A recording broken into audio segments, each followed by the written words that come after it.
This video is going to be pretty simple. I'm going to show you guys 3 tools that I unexpectedly in some cases made my go-tos here. Just stuff that I got along the way and I just keep reaching for over and over again, or I've been real pleased with it, or a combination of both of those. Now I have a lot of sockets here at the shop. I have these little socket rails up here so I can just reach up and grab them whenever I need them.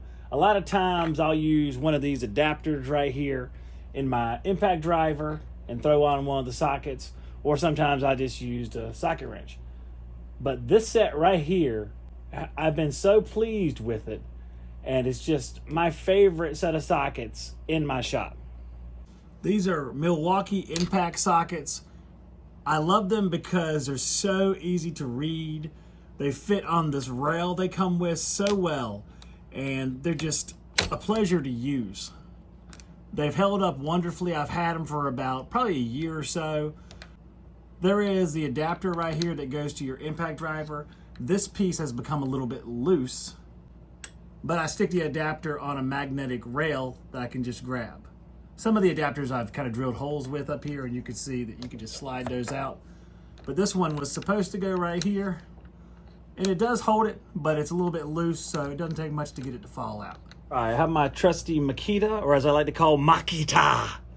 That's actually what I call it with my 5-year-old son. Again, that's Makita.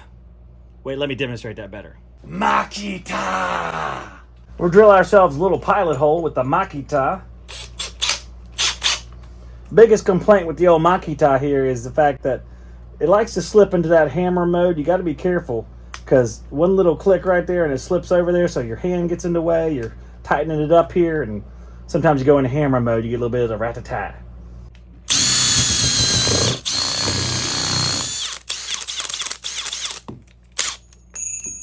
Perfect. Let's find which one is the right one. Nope. Yep. Half inch it is. We'll use some Bauer power this time. The Bauer brushless impact driver's actually pretty good and cheap.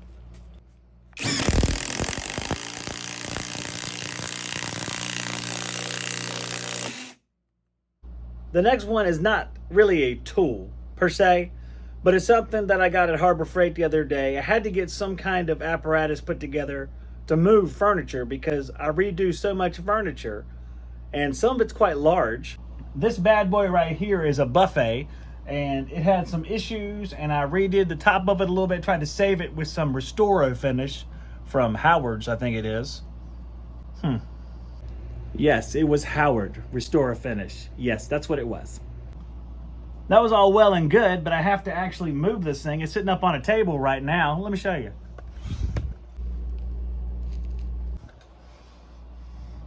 Now you know. So I built a cart, and the cart has a little handle that comes off, and I got these casters at Harbor Freight, and oh my gosh, they are fantastic. This is an 8-inch fixed caster. I have 2 of these on the back of the cart. These are pneumatic tires, so you can fill them up with air and all that good stuff. Now, the back 2 are fixed, so I won't have a bunch of sloshing. The front 2 are swivel, and so I can steer the cart more easily. I put a couple handles on the cart and painted the top with primer so it wouldn't look so awful. See the bottom here? We have a mix and match of all kinds of junk, but these things work beautifully. It allows me to go through my yard, and I'm not bogged down. Like the hand truck tires, they don't get bogged down. But some of the other casters like this I have on another cart, they get bogged down real bad, and the little ones definitely can't handle it. These are beautiful. They're less than 20 bucks a piece, which I think is awesome when you go anywhere else. They're extremely expensive, and only time will tell, but this is a Harbor Freight hand truck right here. I've modified it to move furniture, but it's lasted for the last, I don't know, about 15 years or so, and it's going strong. Now, people might say, are you a professional woodworker, Zach? And I would tell them, technically I am. I'm more of a jack of all trades fixing stuff, but I like woodworking, I enjoy it, and over time I've gotten better at it. But to be honest with you, since I've sold woodworking projects, that makes me a woodworker. I can't believe I'd even say that this was one of my favorite tools, but I love it. These pull saws, a variety of different saws really. I have one I even made a little handle for, It was not a handle I took a lot of time with, but I got this. Sometimes I go to like auctions, like estate auctions, and you get a whole bunch of tools, and this was one of the tools that I got. And I love these little saws, these flush cut saws. I'll drive a couple dowels through something to plug up some holes, like I do a lot of pallet work, and every pallet board has holes in it. Every board, this one has been planed, so it looks a little bit better, and I planed it to the right thickness that I'm using, but it hasn't been cut on the sides, and it has these holes in it.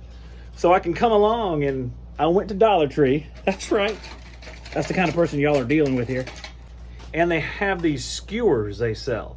And there's like a pack of these skewers for cooking, and you get a ton of them, and it's like $1 or whatever. It's a Dollar Tree, you know what I'm saying? It's $1.25 now. But they wouldn't exactly work on this one right here, but a lot of the holes are smaller than this. And you can drill a hole and drive this through it. A lot of times you drill the hole right, I don't have to glue it, but you can definitely glue it in place. But it comes in very handy. The flush cut saw is really good at getting right along through there and cutting those dowels off. Sand it, put your finish on. Sometimes you can't even tell they're there, which is pretty impressive. This Cobalt pull saw, I've liked it. It hasn't been as durable, or I probably haven't been as nice as I should have. So some of the teeth are messed up. It might be hard to see, but you can see along the way there's some busted teeth, like right in here, here. And I had to get a new one. And they typically last me about a year. This one hasn't been with me quite a year. The one before was from Irwin, and it lasted about a year. But it's a really sharp saw. I really like it. I wish it was a little bit more durable, but the teeth are so sensitive on these things. I've busted teeth on a ton of them. So unless there's one out there that probably is a little bit more expensive that I haven't purchased yet, it's probably better. I guess I'll have to be used to these until I get to be rich. But I love using them. I never would have thought I loved using them. For cutting boards, I was like, I'm gonna use a saw.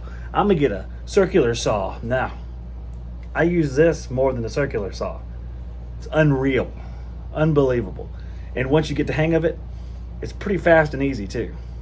So that's my 3 tools. Guys, do you agree or disagree that these are tools that you go to on a regular basis? What variations of these tools, or maybe you have a good idea for a better brand of this? I'm sure there's better brands, but something that's reasonable. And I like, there's a $700 one that you could try. No, but maybe there's one for like 50 bucks. What would you suggest? Anytime, you know, I am a fledgling woodworker and just a jack of all trades, master. So let me know what you think. Hope you enjoyed the video. I'll be back with more next week, and I'll see you guys then.